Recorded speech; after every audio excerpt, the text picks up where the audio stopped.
Nang gabing yun ay muling nagkagulo ang mga tao sa mansion maliban kay Lassie. Kilala niya kasi ang may gawa sa kaguluhang yun. Magpahanggang ngayon ay palaisipan kung totoo nga bang si Divina Sulemente ay ang kanyang matalik na kaibigan na si Olive.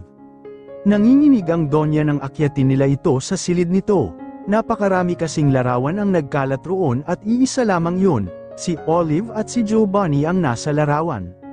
Nang bumungad ang mag-asawang Giovanni at Mildred sa silid ng Donya ay parehong nanlalalaki ang mga mata ng mga ito. Si Giovanni ay agad na pumulot ng larawang nakasabog, titig na titig ito sa mukha ng 2 taong naruroon. "She just your ex," hindi lang siguro siya matahimik at nanggugulo siya, awat ni Mildred sa kanya. "Ex," ulit niya, gaya ng kaibigang si Angelo ay ex din ang sinabi ng asawa. Pero bakit tila iba ang nais iparating ng taong gumagawa noon sa kanila? Mas lalo pa siyang nagulantang nang aksidenteng mabaliktad niya ang larawan at sa likod noon ay nakasulat ang Olive Love Giovanni. Mas lalo siyang naguluhan at nalito kaya hindi niya naiwasang mapaisip ng matiim hanggang sa tila may isang alaala sa isipan. "Babe, ang daya mo naman, ang pangit ko riyan, pakidilit na," ungot ng isang babae. "Ayoko nga, ang cute mo kaya rito," sabay hagalpak niya. Mabilis na inagaw ng babae ang phone niya ngunit agad na naitago iyon dahilan upang mag-agawan sila. Natigil lang ito nang silan niya ang halik na ginantihan naman nito. "Ah!" Palahaw na sigaw ni Giovanni kasabay ng pagsapo sa ulo. "Babe, anong nangyayari sa'yo?" Alalang tanong ni Mildred. "Lassie, pakikuha nga ang gamot ng senyorito mo. Bilis!" Utos ni Mildred kay Lassie na tumutulong sa paghahakot ng mga kalat. "Opo, Senyorita," tugon sa kapat-akbo sa silid ng mga ito. Mabilis siyang bumalik at pinainom yun kay Giovanni na agad namang naibsan ang sakit ng ulo nito. Bumalatay ang pag-aalala sa mukha ni Mildred sa nangyayari sa asawa, pag-aalala na baka malapit nang bumalik ang alaala nito. Kaya nang makakuha ng pagkakataon ay agad-agad na tinawagan ang kaibigan niyang siyang doktor ni Giovanni. "Hello, Mildred," tinig ng kaibigan, "Jocelyn, I think bumabalik na ang alaala ni Giovanni. Ano ang gagawin natin?" Tensyonadong wika nito. Natigilan ang kaibigan sa kabilang linya. "Hello," antag niya.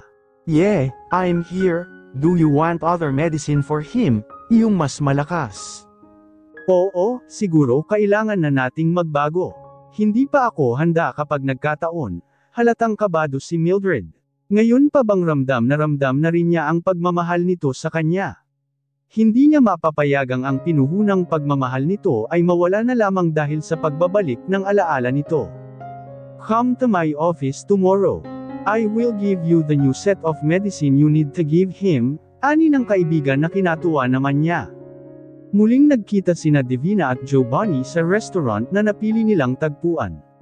Maganda kasi roon dahil hindi masyadong kita kung may mga kakilala man silang nagagawi roon. "How are you?" Matamis ng ngiti ni Divina kay Giovanni. Gumanti naman ito ng ngiti sabay halik sa kanya. "I'm good. You look great today. You're so lovely." Sweet na saad nito na kinalugod naman ang kanyang puso. "You too, babe. You look so adorable," aniya saka muling hinalikan nito. "Let's order, baka gutom ka na," aniyang habang mingiti sa lobby. Napalunok si Giovanni. "Sa'yo ako natatakam," bulong nito sa babae. Di napigilan ni Divina ang mapangiti nang marinig ang sinabing iyon ni Giovanni. "Later, babe," bulong rito na nagpa-excite sa lalaki. Napaka-sweet nila habang kumakain. Naroon pa ang subuan siya nito. Well, masasabi niyang hindi pa rin nagbabago ito, ganito noon sila. Lalo na ng mga sandaling niligawan siya nito. Walang araw na hindi pumupunta sa kanilang bahay upang dalhan siya ng bulaklak kahit magkandeputik-putik pa ito sa kakalakad sa pilapil. Matapos ng dinner nila ay humantong sila sa pribadong silid. Doon ay malayang naipapadama ang kanilang init ng katawan. Pagkasara pa lamang ni Giovanni ang pinto ay agad siya nitong sinunggaban ng halik na tinugon naman niya ng maiinit niyang halik. Kumakapa na at nangangalikot ang mga palad nito nang tumunog ang cellphone nito. Agad niyang nabasa ang nasa screen nito. Si Mildred ang tumatawag. Napangiti na lamang siya nang hindi yun pansinin ni Giovanni bagkus ay nagawa na nitong haborin ang kanilang mga saplot. Muling tumunog ang cellphone nito. Tiningnan lang nito iyon. Nang makita ang asawa nito ay tuluyan iyong pinatay at saka pumaibabaw sa kanya. Ganyan nga Giovanni, aniya sa isipan sa kaginantihan ng mga haplos ng lalaki. Tila nababaliw na si Giovanni sa kanya. Ramdam niya dahil halos hindi siya nito tigil-tigilan. Ramdam din niya ang paminsan-minsang pagkakatulala sa kanya nito. Sa kangingiti kapag nag-uli itong tinatitigan siya. Mas lalong naging mainit ang mga pangyayari sa kanila hanggang sa kapwa nila pinagsaluhan ang sarap ng kaligayahan. Samantala, inis na si Mildred. Kate tawag kasi ng isa niyang kaibigan. Nakita niya raw si Giovanni sa isang restaurant at may kasamang babae. Noong una, alam niyang si Giovanni ang kamiting nito dahil yun ang sabi ng asawa niya. Ngunit nang sinabi ng kaibigan niya na sweet daw ang asawa at ang babae ay tila kinabahan na siya. Muling gumapang ang takot sa kanyang dibdib. Na baka nagtataksil na sa kanya ang kanyang asawa at hindi niya kakayanin kung si Divina nga ang babaeng iyon. Nakailang tawag na siya sa asawa ngunit hindi siya nito sinagot at malala pa, ay pinatayan pa siya nito dahilan upang mas lalong menas na halos maibato niya ang kanyang cellphone. Hindi mo maaaring gawin ito Giovanni. Marami akong sinakripisyo mapasa akin ka lamang. Pumatay ako dahil sa malabis kong pag-ibig sa iyo. Kung kinakailangan kong gawin ulit iyon para hindi masira ang pamilya ko ay gagawin ko. Nanginginig na Turan. Relax lang Mildred, relax, pagkakalma sa sarili, ika nga nila. Kapag nalaman mong may kabit ang asawa mo, huwag mong aawayin, huwag mong papagalitan at huwag mong papahalatang alam mo. Lambingin mo siya at huwag kalimutang magpaganda. Kabudjin mo ang kabit ng asawa mo. Kung kinakailangan landiin mo ang asawa mo, gawin mo. At that way, he will realize that you're not easy to lose dahil mas magaling ka sa kanyang may bahay. Hindi ako patatalo sa iyo Divina. Kaibigan ako pero nagawa mo akong ahasin. Aniya sa isipan saka pumasok na sa silid nilang mag-asawa. Samantala, matapos ng mainit na tagpo sa kanila ni Giovanni. Nakabihis na siya habang si Giovanni ay nasa banyo pa. Lumabas na muna siya sa balkonahe ng silid na kinaroroonan. Kita roon ang nagkikislapang ilaw buhat sa ilang establishmentong naroroon. Pasado alas 9 na, nakatanaw lamang siya sa paligid. Hanggang sa muling sumagi sa isipan ang masarap na pakiramdam sa panakaw na sandali nila ni Giovanni. Kaya pala maraming kabit, masarap at mas thrilling pala kapag ganito, no wonder. Maraming kalalakihan ang nagtataksil sa asawa nila kasi iba ang ligayang naidudulot nito, ang makapiling ng ibang babae ng patago at palihim, at ako, hindi ako papayag na hanggang kabit na lang ako, handa akong gawin ang lahat, maging akin lang si Giovanni, ani ni Divina, babawiin ko ang akin, dugtong pa sa isipan. Sa banyo ay matamang tumatama ang tubig sa katawan ni Giovanni, kahit papaano ay naibsa na ang init na pinalasap sa kanya ni Divina. Hindi niya alam kung bakit nagagawa niyang magtaksil sa asawa.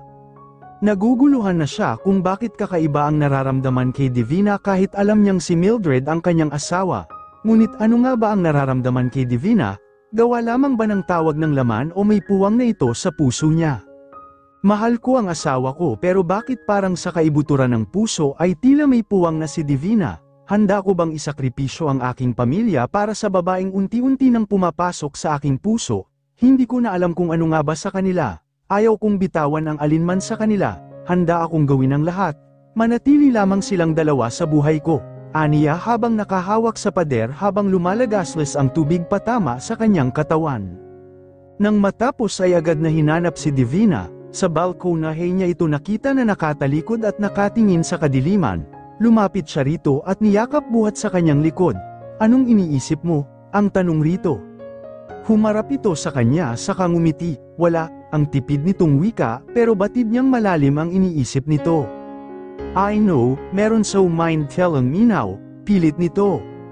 Wala babe, naiisip ko lang itong sitwasyon natin, paano kung malaman ni Mildred na pinagtataksilan natin siya, aniya, gusto niyang makita ang reaksyon ni Giovanni, she wants to see an assurance ka kapag nagkataon ay may pag-asang piliin siya nito over Mildred.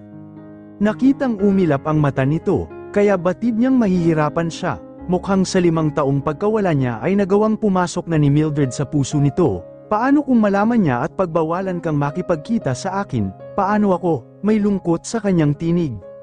Sash, huwag na muna natin isipin yan. Nag-iingat naman tayo, di ba? Kung mangyari man yun. Huwag kang mag-alala. Gagawa ako ng paraan, okay? Anito sa kanya na tila ayaw siya nitong maging malungkot. Talaga, promise mo yan ah.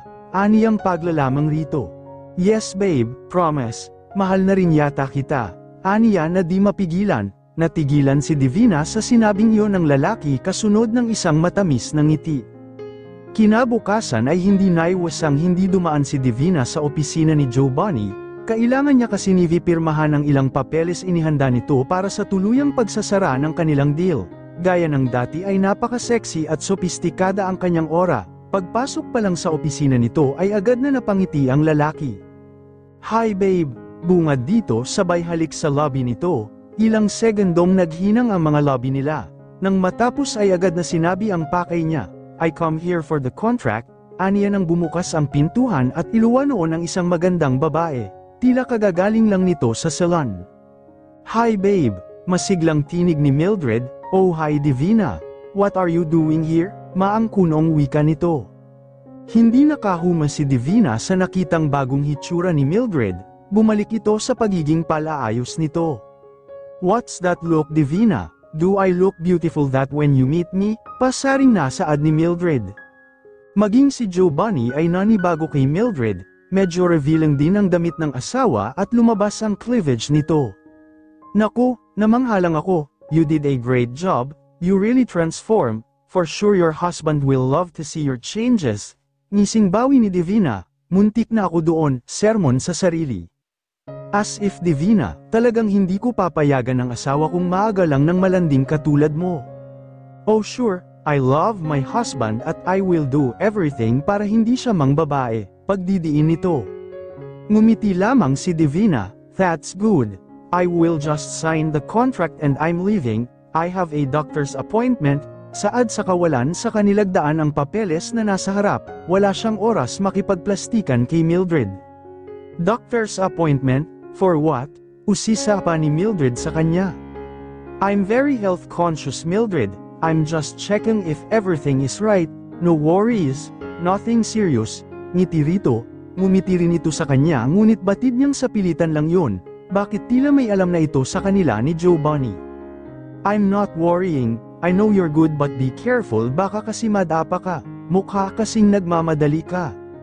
Not really, anyways, I'm going. Thanks Giovanni for this, so for the business, aniyang formal saka nakipagkamay kay Giovanni. Nakipagbeso siya kay Mildred sabay paalam rito.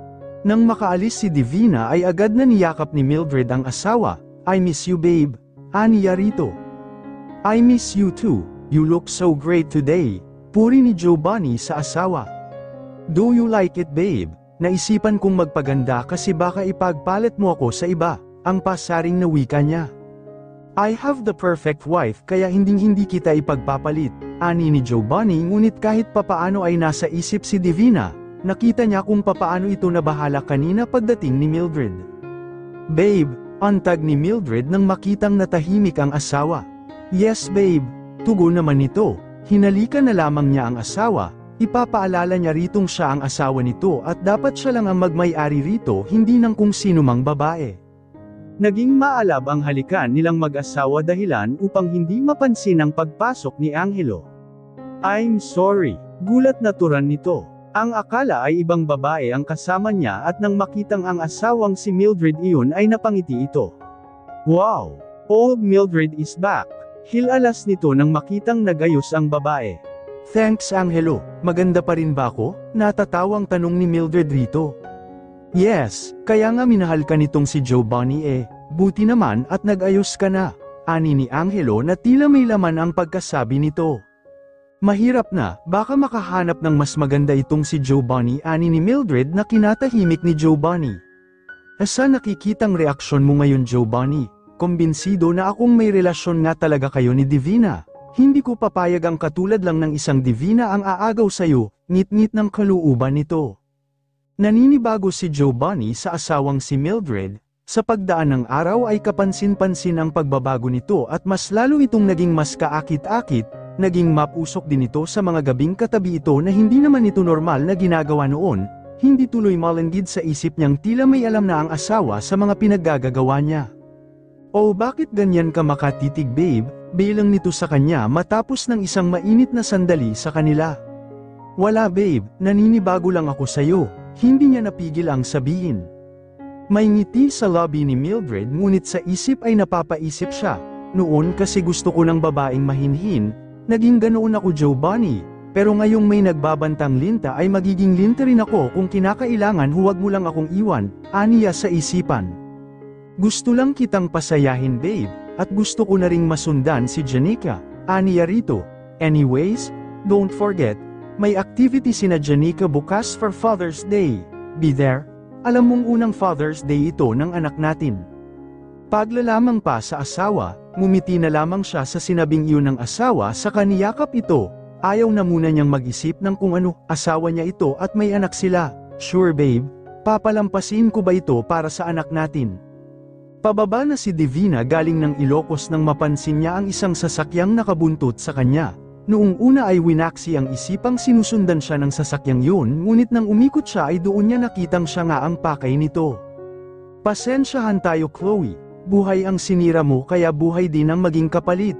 Pareho lamang kayo ni Mildred, mga babaeng handang pumatay sa ngalan ng pag-ibig," aniya saka mabilis na nagpatakbo upang hindi siya abutan nito.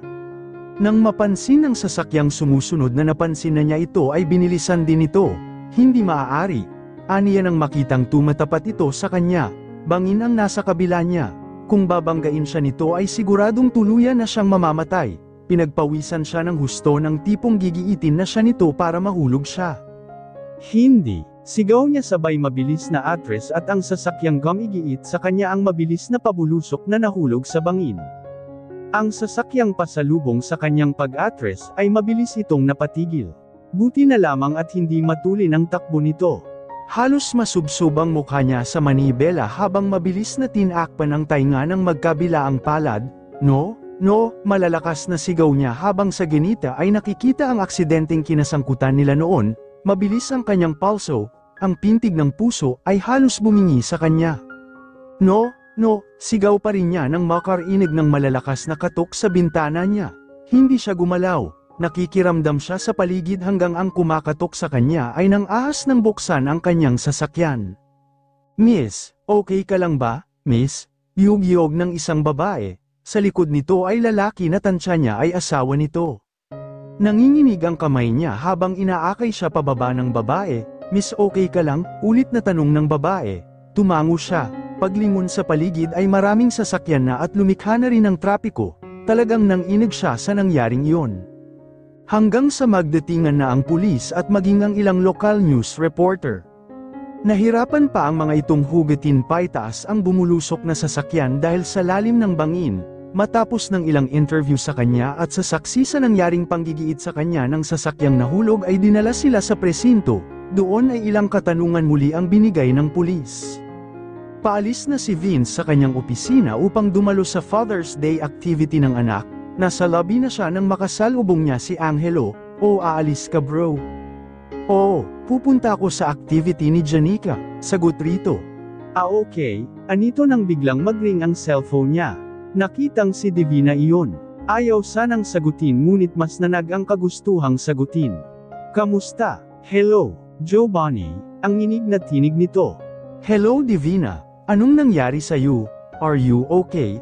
Ang sunod-sunod na tanong. Hindi niya namalayang napataas pala ang tinig sa pag-aalala dahilan upang tumingin sa kanya ang kaibigang si Angelo. "I'm okay now," tinig ni Divina pero nabaling ang pansin nilang magkaibigan sa monitor sa lobby kung saan isang breaking news ang naruroon. Isang aksidente ang nangyari rito sa kinatatayuan ko ngayon kung saan isang sasakyan ang bumulusok pababa sa bangin na ito, panimula ng isang local reporter. Ayon sa mga nakasaksi, ang sasakyang bumulusok ay planong gipitin ang sasakyan ng isang sikat na personality na si Divina Sulemente. Dagdag pa nito, kapwa nagtinginan sila ni Angelo, naririnig pa niya ang tinig ni Divina sa kabilang linya pero natuon ang pansin sa nasa monitor. Habang nakasunod ako sa car aisle, naramdaman ng asawa ko na may nangyayari sa dalawang sasakyan. Noong una akala namin ay mag-o-overtake yung Pajero pero nang makita namin ng asawa ko na talagang nagkakagiitan sila sabi ng asawa ko na bagalan ko ang pagpapatakbo lalo na at pababa kami, ganoon ang ginawa ko, nang magbuwelo ang sasakyan na isa at talagang babanggain na ang isa ay biglang pabulusok paatras ang sasakyan ni Miss Divina, siguro na paghandaan ang nagmamaneho ng sasakyan na gustong banggain siya ay dir-diretso na itong bumulusok, sabi sa in-interview na witness. Where are you? Hindi niya napigil ang tanungin kung nasaan ang babae na agad naman nitong sinabi. Hindi niya namalayang mabilis siyang nakaalis sa harap ng kaibigang si Angelo at kung hindi pa siya nito hinabol ay hindi niya maaalalang may activity nga pala ang anak niya.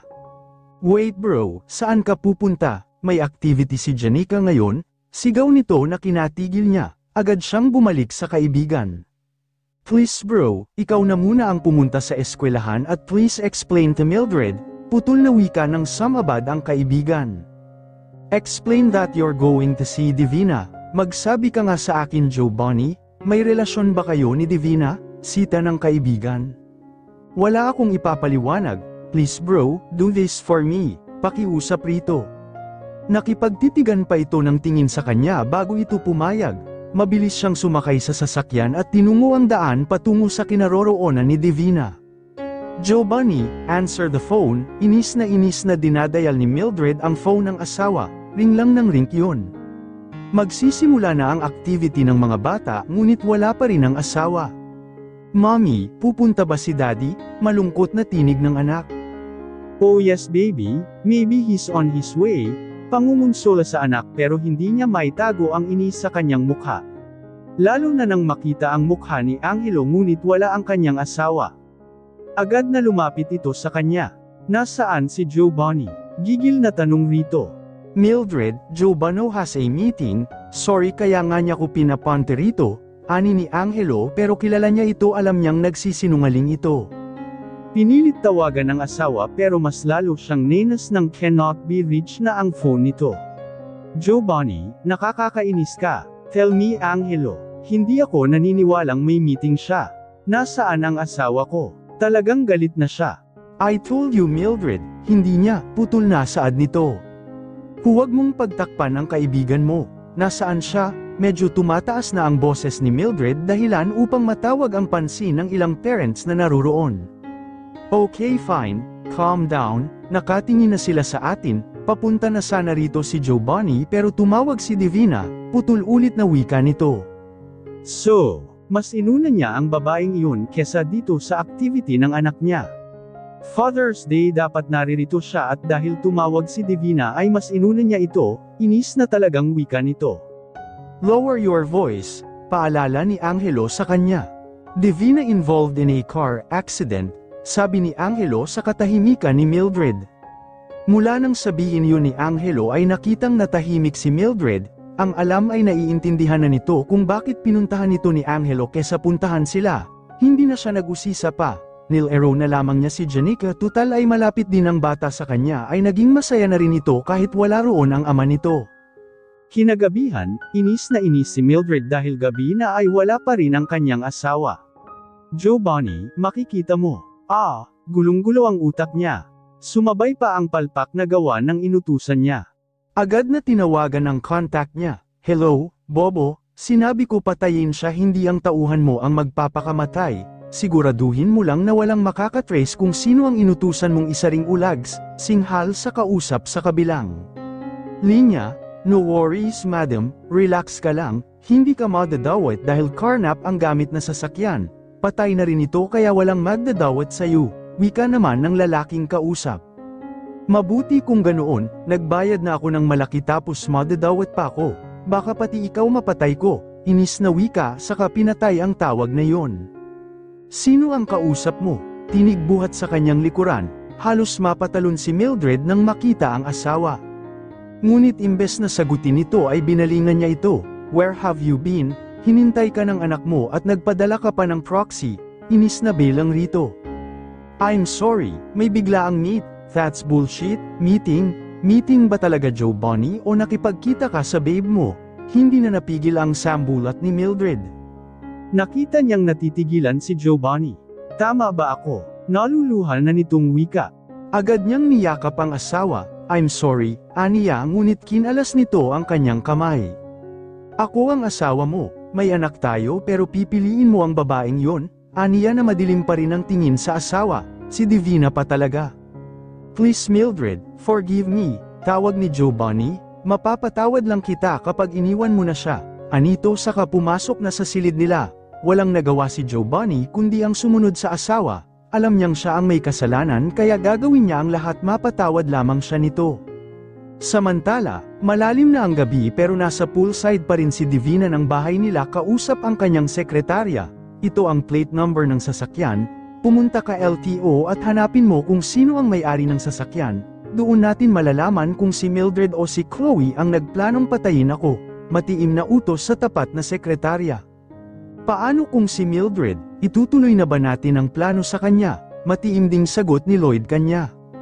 Uminom muna niya ng wine saka sinagot ito, oo, bago pa siya magtagumpay na ipapatay ako sa ikalawang pagkakataon ay uunahan ko na siya, aniya. Okay, tatawagan kita oras na malaman ko kung sino sa kanila, aalis na ako ma'am, paalam nito. Sige mag-iingat ka, ikumusta mo na lamang ako kay tita, aniya tukoy ang ina nitong kagagaling lang sa malubhang karamdaman. Salamat ulit ma'am, asahan mo, gagawin ko ang lahat ng makakaya ko, ani ni Lloyd saka umalis na. Ikaw ang nag-umpisa nito Mildred kaya tatapusin ko, sabi ko na nga ba, hindi ka pa rin nagbabago, demonyo ka pa rin, aniya saka wala nang tumunog ang kanyang cellphone. Oh my God, how are you girl, I watched the news, bakit di mo ako tinawagan man lang, sunod-sunod na tanong ni Freya sa kabilang linya. I'm good. No need to worry, sagot rito, girl, this is serious, my God, they want to kill you, hindi ka ba nababahala doon, concern na wika nito.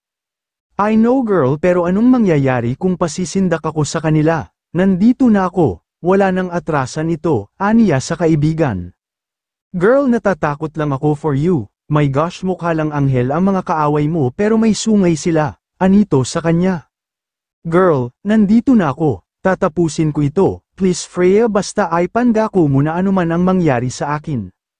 Tutulungan mo ako, aniya sa kaibigan, yes, I am your friend pero girl, know your limitation, yes, I'm a general's daughter pero kilala mo si daddy, hindi siya tutulong kung alam niyang ikaw ang may kasalanan, kaya please lang, paalala pa nito. I know that girl, you know me, ganito lang ako pero ako pa rin si Olive, aniya rito. I'm just reminding you, hindi masamang maghigante paminsan-minsan pero huwag susubrahan ha, anito saka nagpaalam na sa kanya.